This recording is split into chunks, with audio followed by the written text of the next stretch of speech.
cada uno de nosotros podemos recordar, cuando hemos estudiado esto, que a Rubén se le quitó el derecho de primogenitura en su momento.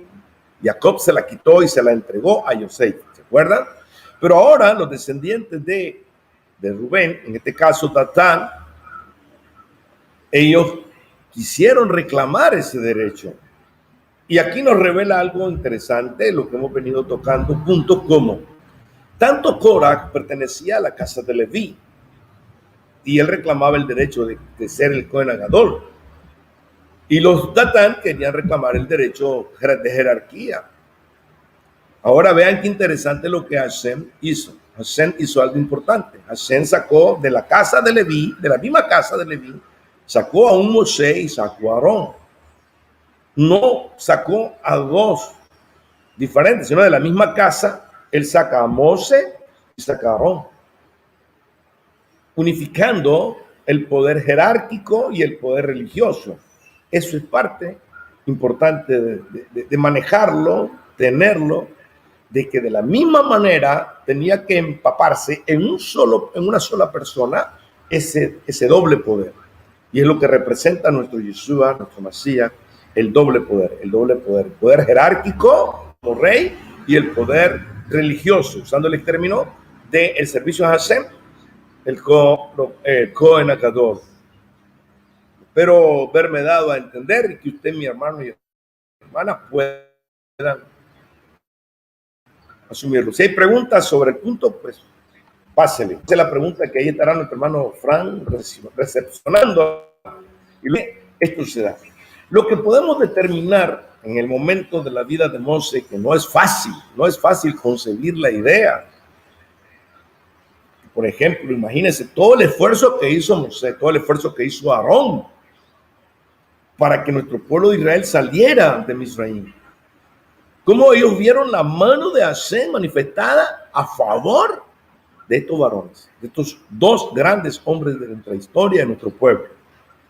O sea, que es difícil entonces querer concebir en nuestra mente que hubieran hombres capaces de levantarse, aún con tantas evidencias, levantarse en contra de estos dos varones, que lo dieron todo, dieron su tiempo, dieron su vida, sus talentos, sus capacidades, incluso hasta sus riquezas, para servir al pueblo en cambio de nada. Ellos no estaban pidiendo nada, y Moshe así lo dijo, y hablábamos un poco de esto ayer en la Lailá. Los que están claros de eso se daban cuenta, los que han leído bien la historia, los que leyeron conmigo ayer en la Torá. Ahora, no se levantaron simples miembros, decíamos, ¿verdad?, de la casa de Israel. Eran hombres, líderes conmutados, líderes cercanos a Moshe inclusive, pero ellos se pusieron a desafiar la autoridad. ¿No les trae esto algo a la mente? A mí me lo trae inmediatamente que me doy cuenta de esto. Coraj había sido colocado en una posición por Moshe de tremenda influencia. Esta figura que se está manifestando en ese momento es muy parecida a la figura del primer ser que se rebeló contra Hashem. Los que conocemos la historia, los que conocen la historia, la cual está basada en Isaías 14 y en Ezequiel 27, si no mal recuerdo, donde un ser sobrenatural se rebeló contra Hashem después de haberlo puesto a Hashem en una posición de autoridad. Se sublevó contra la autoridad principal, la superior. Y esto fue lo que pasó con Coraj. Ese ruach de rebeldía no ha sido todavía exterminado por Hashem. Es un ruach de rebeldía que se posesiona en la mente, en el Lev, en la Neshama, de personajes que tienen posición delegada por la autoridad suprema. Y cuando están ahí, quieren usurpar el puesto de la autoridad suprema. Y es lo que pasaba con Coraj. Coraj quiso hacer esto. Llegó al punto entonces que Moshe desafió a Coraj. Lo desafió. Y también a sus seguidores. Los desafió a comparecer un millón determinante. Para resolver el asunto. Es necesario que resolvamos esto. Y es lo que hace un líder. Un líder cuando mira que hay problemas, esto hay que resolverlo, esto no lo podemos tener aquí. Entonces, si ustedes están reclamando posición, es necesario que vayamos donde el que me puso. Vayamos a hablar con el que me dio la autoridad y que sea él el que determine el asunto. Esa fue la posición que Moisés le planteó a Cora. Y usó y planteó un método interesante, Moisés.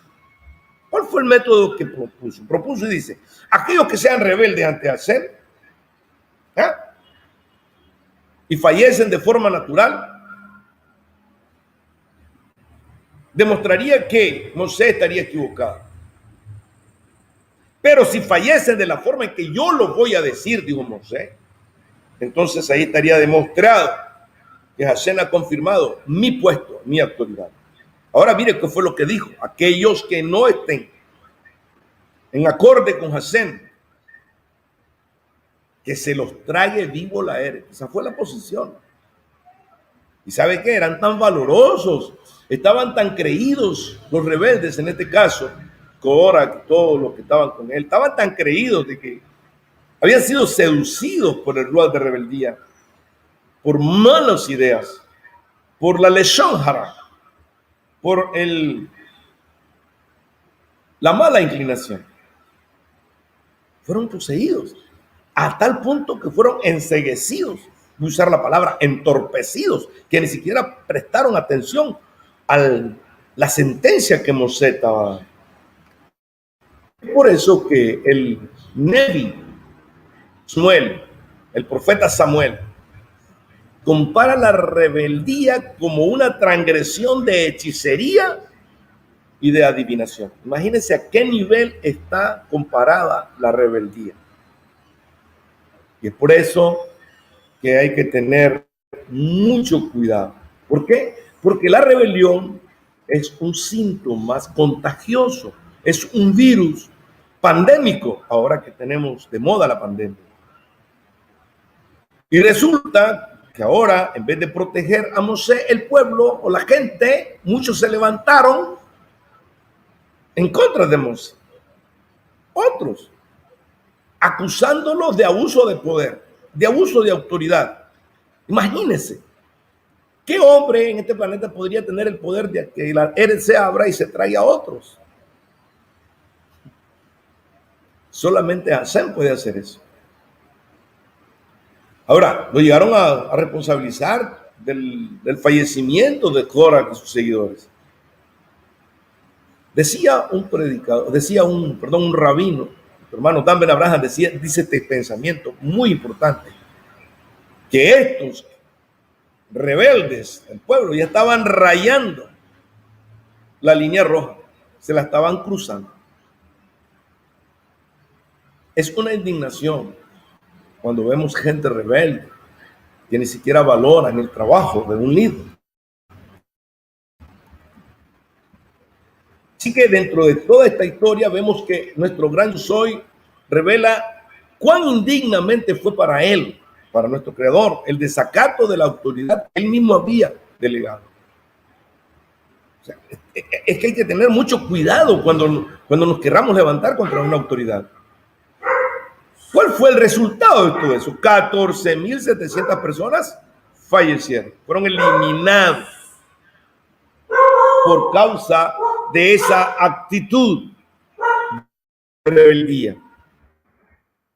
Lo cual nos enseña a nosotros que cuando un líder toma una decisión de disciplinaria en un miembro de una comunidad, no es con el deseo de dañarlo, maltratarlo, destruirlo, sino más bien para encaminarlo hacia lo correcto.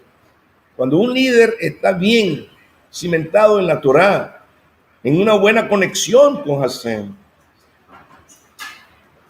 ese líder lo único que anda buscando es cómo facilitar que a la persona logren superar cualquier debilidad que tengan y llegar a una mejor aptitud y a ser mejor persona. Ese es el objetivo de una disciplina impuesta por un líder que está sometido a la Torá. Hay un pensamiento que dice, un rabino dice, la disciplina no tiene como objetivo la venganza, sino la elevación sobrenatural del individuo. Y es exactamente lo que se busca. Sin embargo, este pueblo o estos rebeldes, en vez de respaldar a Moisés, respaldaron la rebeldía, respaldaron la actitud mala de estos señores de Coraj. En vez de decirle a Moisés, bendito eres Moisés, porque de verdad tú nos ayudaste, tú nos sacaste, tú nos has llevado, nos diste la liberación, ya no somos esclavos, ya nos ayudaste a enderezar nuestros pasos para que vayamos bien en el camino. Más bien se identificaron con los rebeldes, los apoyaron, usurpando así, dañando así o queriendo dañar así la autoridad de Moisés delante de todo el pueblo. Esto es parte de lo que estaba pasando.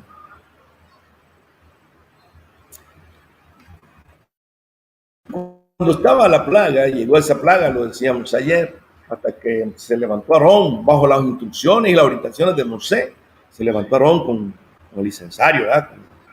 Y echó brasas del Mizcán. Entonces se aplacó la plaga, pero fallecieron 14.700 personas. Oiga, ya estaba caminando el asunto de la formación de un partido nuevo. Un nuevo partido se estaba levantando dentro del pueblo de Israel. Ya estaban tomando posiciones de ataque. Ningún hombre en Israel ha podido elevarse o estar al nivel de Moisés y Aarón en cuanto a buscar el bien y la tranquilidad entre los Bené de Israel.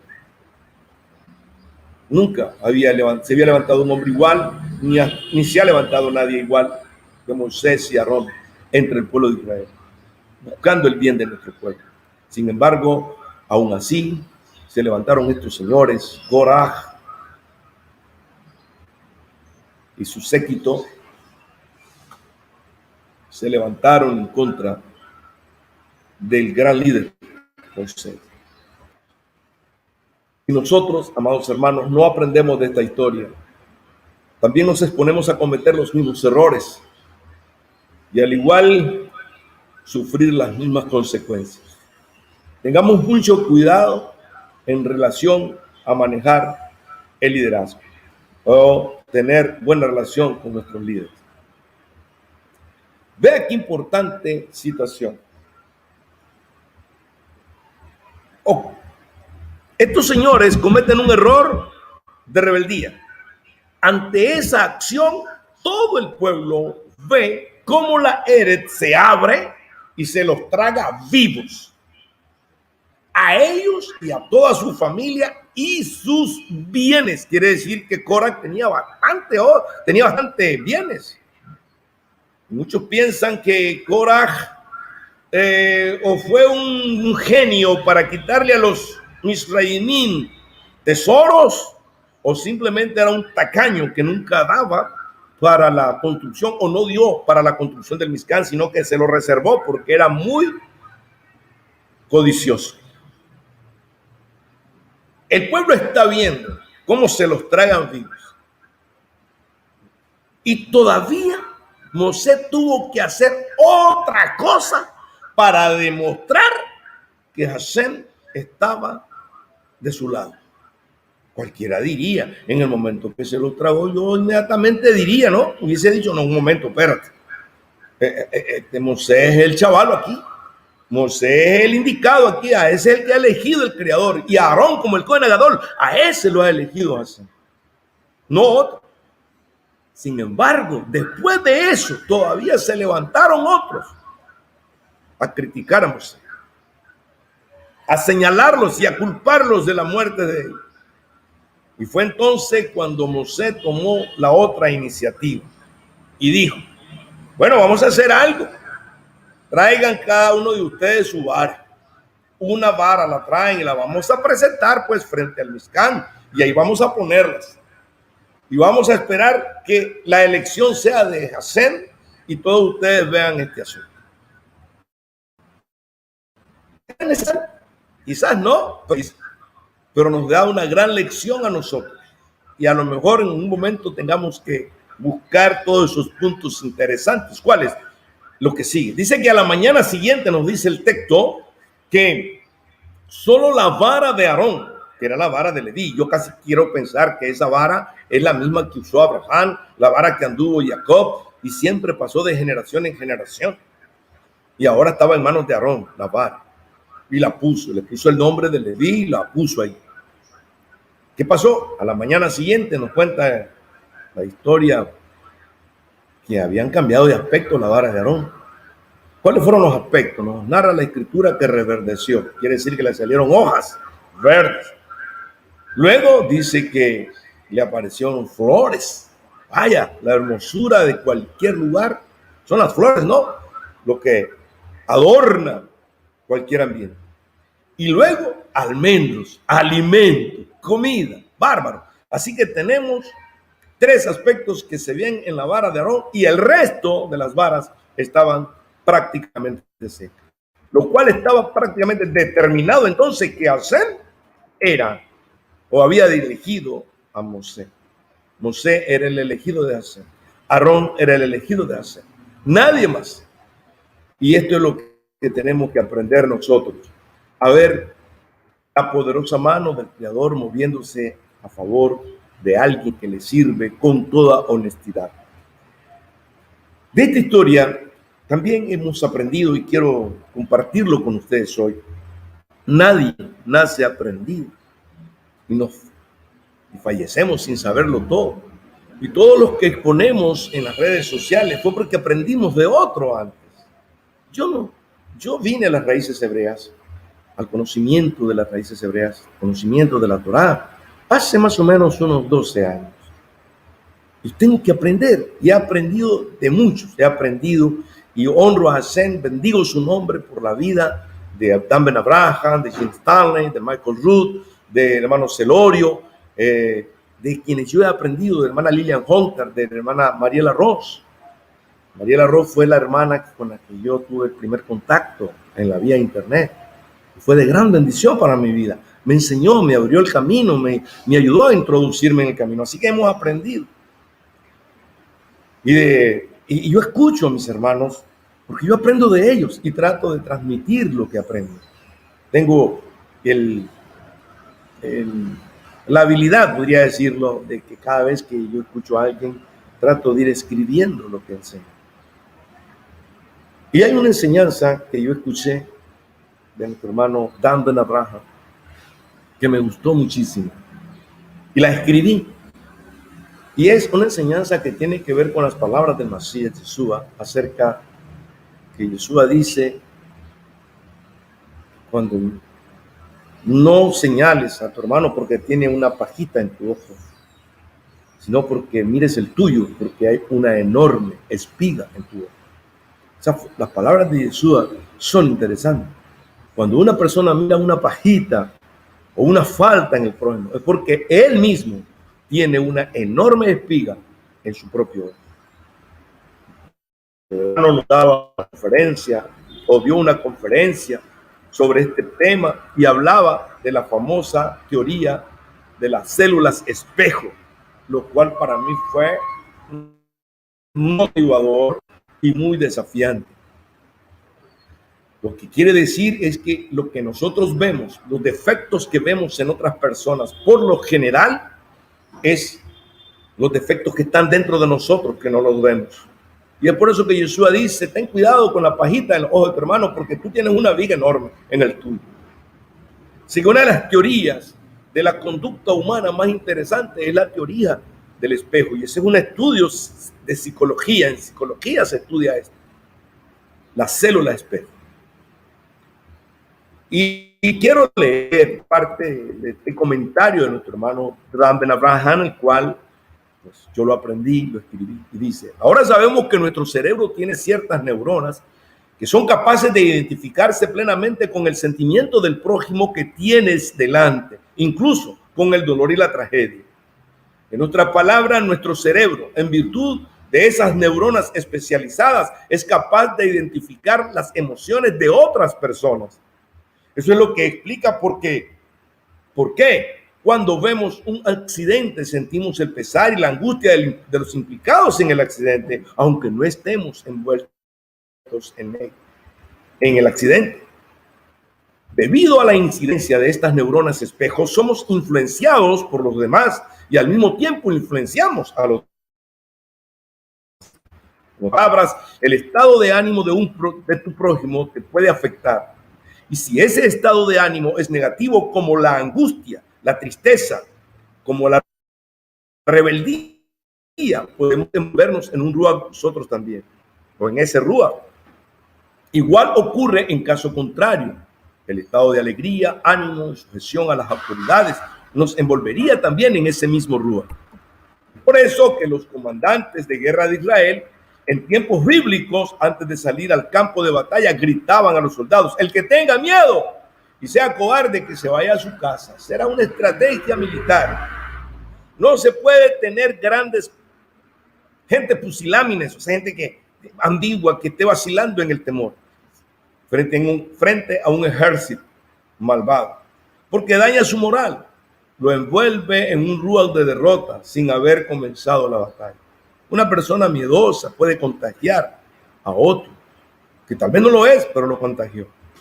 Todo esto sucede porque tenemos neuronas espejos, es decir, tu estado de ánimo puede ser afectado por estado de ánimo por la persona que tienes a tu lado, por ese estado de ánimo de otra persona.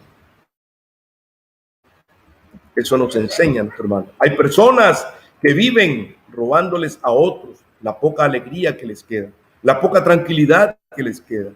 Se las chupan, les roban seguridad y bienestar, proyectando constantemente un ruach de lástima, de miedo, de inseguridad, de depresión. ¿Por qué sucede esto? Porque tenemos neuronas que, si no sabemos manejarlas bien, pues nos permite colocarnos en el lugar de otro y sentir lo que el otro está sintiendo. Si el otro está confundido, atemorizado o está en rebeldía, se nos puede pegar. Tenemos que saber que los estados emocionales de los demás poseen la capacidad de afectarse de la misma manera a los demás.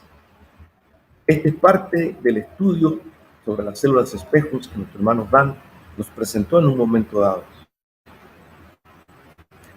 Y sigue diciendo: aunque no somos robots, que podemos elegir nuestros actos, el poder de la influencia es muy fuerte.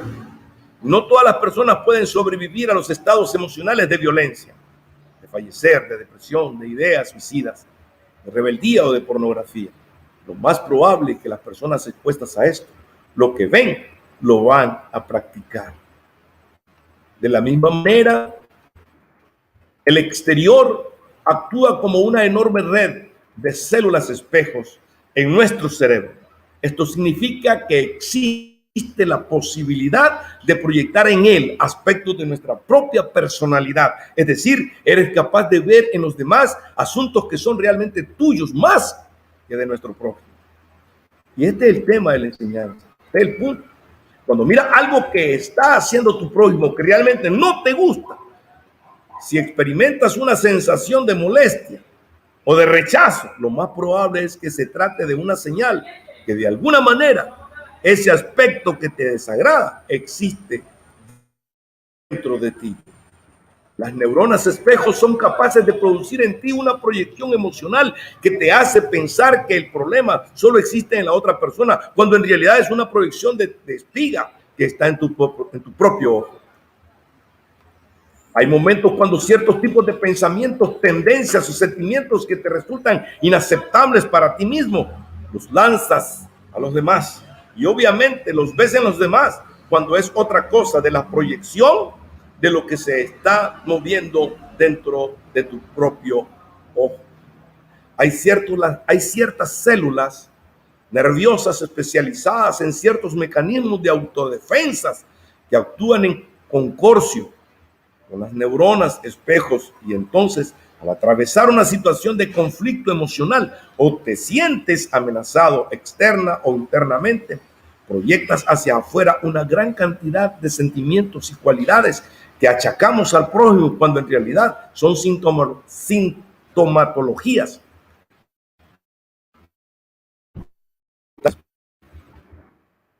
Y leo otro párrafo más del comentario de nuestro hermano Dan. La espiga gigante en nuestro propio ojo se proyecta en aquella pajita del ojo de tu hermano. Y lo ves no como cosa insignificante, sino como un enorme problema. ¿Por qué? porque es la proyección de tu propia inseguridad, frustración y complejos, volviéndote erizo, peligroso, porque no solo te autoengañas, sino que proyectas esa actitud amenazante hacia tu exterior. Todo este pensamiento que hemos leído, y hay mucho más que pudiera haber leído, pero el tiempo se nos va, tiene que ver con esa acción que tomó Cora y con acciones de muchos hermanos que tomamos. Voy a leer los últimos párrafos, adelantándome un poco en la exposición de nuestro hermano, que dice: uno no puede pasarse la vida cayendo en la trampa de el Yetzer Hará, o sea, la mala inclinación, que se hace ocultar en tus propios defectos. O sea, el Yetzer Hará se oculta en nosotros mismos porque está en la carne, está en la naturaleza nuestra. Porque así fue la contaminación que trajo la desobediencia de Adán. Contaminó toda nuestra naturaleza y todo ser humano está contaminado con la Yetzer Hará y la lucha, la vida. Luchamos contra ese mal que está en nosotros.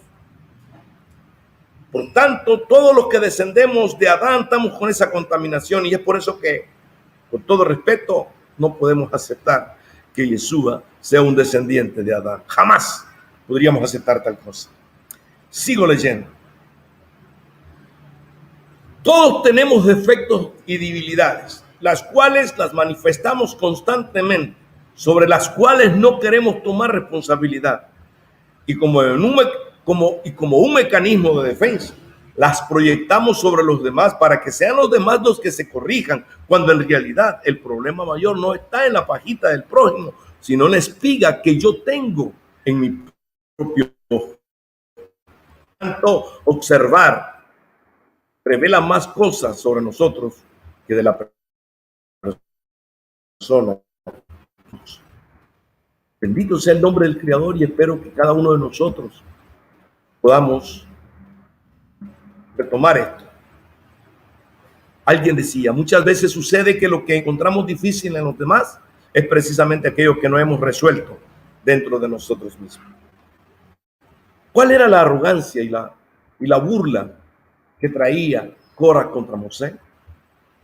Volviendo a nuestro tema, Cora criticó a Mosé, desafió su autoridad, y en realidad no estaba reflejando un problema en Mosé, sino un serio problema en su carácter.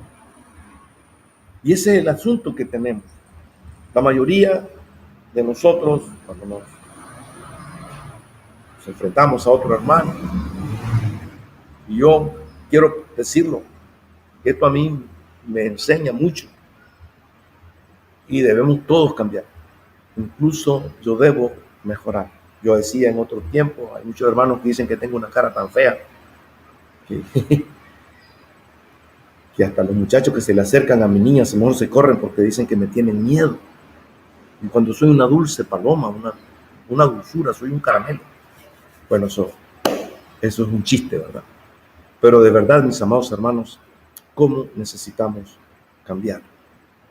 Cora quiso burlarse de Mosé, demostrándole al pueblo que él sabía más que Mosé, que tenía mayor conocimiento de la Torá. Entonces se le quiso parar. ¿Y cuál fue la burla que Cora hizo? Según el Midrash, hay un Midrash que dice que Cora, basándose en el mandamiento que mandó a Hashem de hacernos tzitzit azules, usando el color azul, Cora se atrevió a hacer un vestido completo de azul, de tiras azules, o sea, de hilos azules. Se hizo un vestido completo. Entonces, él se llegó de Moshe y le dijo: mira, yo hice este vestido azul completo. ¿Requiero yo acaso usar los tzitzit? Y Moshe le dice: sí, necesitas usarlos. Entonces se puso a reír y le dijo: ¿cómo es que tú vienes a decirme eso si yo tengo un vestido completo de azul? Pero ¿qué es lo que entendió nuestro pueblo acerca de los hilitos azules en los tzitzit o en los tzitziot? ¿Qué es lo que entendía nuestro pueblo? Y es lo que entiende nuestro pueblo. Bueno, entiende que el color azul es el reflejo del Samay sobre el mar, sobre las aguas, el color azul. Lo cual, el hilito azul nos recuerda que estamos bajo la cobertura del Samay y que todo lo tenemos que llevar al Samay, al firmamento. Nuestras acciones están siendo vistas y tenemos que actuar conforme a los lineamientos establecidos en la Torá para poder tener acceso al Samay, para poder tener acceso moral, para dirigir nuestras miradas al Samay. Eso es lo que implicaba en cierta manera el color azul. Entonces Coraj dice, yo tengo un vestido completo. Y se echó a reír, dice el Midrash, cuando Moshe le contestó así. Y él dijo, ¿cómo va a ser posible? Entonces él creyó tener más conocimientos de Torah que Moshe. Imagínense hasta qué nivel lo llevó el Ruach de rebeldía a Coraj. Llegan a creer más sabios que el que ha estado en conexión constante con Hashem. Termino contando una pequeña historia de mi persona. Tuve un encuentro con un hermano que se fue de la congregación porque me quiso cuestionar a mí en relación a algunos temas. Y yo le pregunté y le dije, ¿cuánto tiempo lees la Biblia? Cuando mucho me leo un capítulo en el día. Entonces yo le dije, hermano, debes leer más, porque está difícil entablar una conversación o una discusión de un tema si solo estás leyendo un capítulo diario de la Biblia. Debemos de leer más y conocer más el propósito de la Biblia. Dije que era para terminar eso, pero me trajo al recuerdo una pregunta de nuestro hermano Alfonso. Y tiene que ver mucho con el tema de Coraj, porque el castigo que vino sobre Coraj y su séquito fue que la Eret se abrió. Y dice la Escritura que todos cayeron al Seol vivos. Vivos. No tuvieron que fallecer para llegar al Seol, cayeron al Seol vivos. ¿Qué diría la versión Reina Valera? ¿Qué diría cualquier versión tradicional de ese verso? Que se cayeron todos al infierno vivos, ¿verdad? Esa sería una traducción que harían. Lo cual hace pensar a la gente, imagínate que cuando se abrió la Eret, salió fuego. Y ellos cayeron vivos ahí, fueron consumidos por el fuego. Diría, entonces sí existe un lugar llamado infierno. No se tiene que entender de esa manera. Porque quiero tratar de dejar clara, porque lo he dicho otras veces, el concepto que la religión ha introducido sobre el infierno no es el concepto de la Torá. El concepto de la Torá acerca de un lugar de tormento, de exterminio, el cual fue creado por Hashem para Hasatán y sus emisarios, sus Seidim. Si eso es así, que Hashem así lo hizo, usted debe de comprender que ese lugar no es un lugar netamente natural. O sea que no está asignado para destruir las cosas naturales, sino las cosas sobrenaturales. Hasatán es un ser sobrenatural, o sea, del mundo sobrenatural. Los Seidim también. Por tanto, la Neshama o la Nefesh del ser humano también tiene esa misma estructura. Y de la igual manera que lo que va a reinar o lo que va a vivir en el reino del Masías es nuestra Neshama, no el cuerpo físico que hoy tenemos, sino nuestra Neshama. De igual manera, es la Neshama la que va a recibir un exterminio en ese lugar que fue preparado para Hasatán y sus malachim. Así dice la Escritura, o así lo dijo Yeshua. Lo que sí vemos en la Escritura son aspectos que se nos da a entender. Lo natural es una sombra de lo sobrenatural. Por tanto, si existe un fuego que calcinó y desintegró y quemó el cuerpo físico de Coraj y todo su séquito, igual pasa en el mundo sobrenatural, con la esfera sobrenatural, las Neshama o las Nefesh, que no tengan a Mashiach, van a ser de la misma forma exterminados. Pero no quiere decir que hay un lugar llamado infierno. La palabra infierno es una palabra latina del idioma romano que se alimenta del griego Hades. Por cierto, esos términos no son correctos mencionarlo, menos en Sabbat, pero ahí está. O más bien existe en las versiones de Biblia, en la versión reina, en la versión Bereshit, en las versiones hebreas, no están esas expresiones porque está prohibido por Torah mencionar términos de Seidín. Y ese término que aplican al Seol en la traducción griega es el nombre de un Seidín, de un demonio, de la mitología griega. Y es importante entender eso. El que se porta mal en esta vida, pues va a tener consecuencias aquí. Y por si acaso, no porque no lo creo, no las tiene, seguramente al fallecer su nefesh será desintegrada. No podrá disfrutar del reino de Mashiach. No podrá disfrutar del Olam Haba. Con esto en mente, si hay preguntas, pues estamos a la orden para contestar. Que nuestro Abacados nos bendiga a todos y que todos recibamos de su trono su protección y su bien para cada una de nuestras vidas. Haya salud sobre cada uno de ustedes, haya alegría en este Shabbat y preparémonos para el cierre de Shabbat, que vengamos contentos a este lugar a cantar y a exaltar el de nuestro Dios. Shabbat.